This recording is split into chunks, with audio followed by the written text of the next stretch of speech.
Hello, I'm Megan with Efficient Earthling. We're here at Gardopia Gardens today to talk about how to compost using spent mushroom blocks. Okay, so here we have Gardopia's compost pile. It's a very dry pile. They've been watering it, but it really hasn't broken down much in the course of a couple of years. So we're going to amend this compost pile today by adding some spent mushroom blocks to increase the moisture content. It's important whenever you're composting with mushroom blocks to make layers.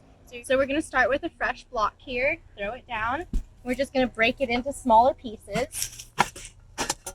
So now we're going to add some juice pulp to that bed of mycelium we just laid. So next we're going to add the coffee grounds. Coffee grounds help with the smell. It is nitrogen rich, so it is considered a green.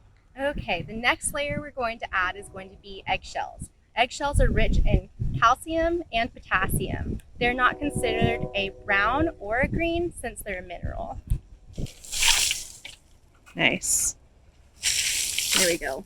And then we'll do some more juice pulp on top of that. Contrary to popular belief, lemon peels and citrus can be composted.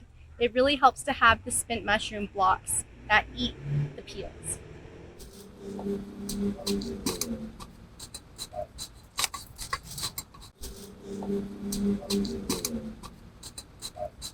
So in order to aerate it, you're just going to grab a piece and then flip it. It's easier to use a bigger shovel so you can pick up more, but you're just going to keep on flipping it.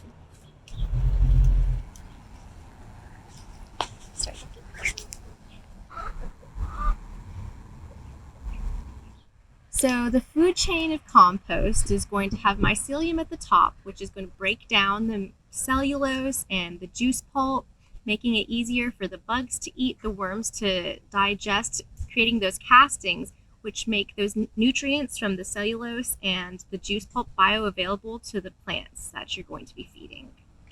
So the worms and the bugs really love the mycelium because it retains a lot of moisture and it provides a food source for them.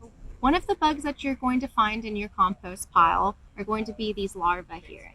These are the larvae of the ox beetle, and these are great shredders to have in your compost. They help break down a lot of the organic material to make it more loose and rich. So they help break it down to smaller pieces, and then you can sift it. So the signs of a healthy compost pile are going to have tons of worms. The moisture-rich mycelium really creates a great environment for these worms. When you see your worms, you'll also see these tiny little yellow amber balls in your soil. And these little balls are going to be worm eggs. So it's important to take care of those in your worm pile and your compost pile. So if you see some green in your mushroom block, that's going to be Trichoderma. Make sure whenever you're opening the bag to put a mask on because the spores are released very easily.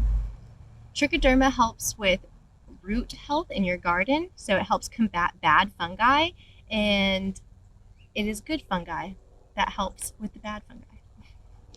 Okay, so now you have everything you need to start composting with your mushroom blocks and make a beautiful compost. Thank you for tuning in. Once again, I'm Megan from Efficient Earthling. Please follow for more.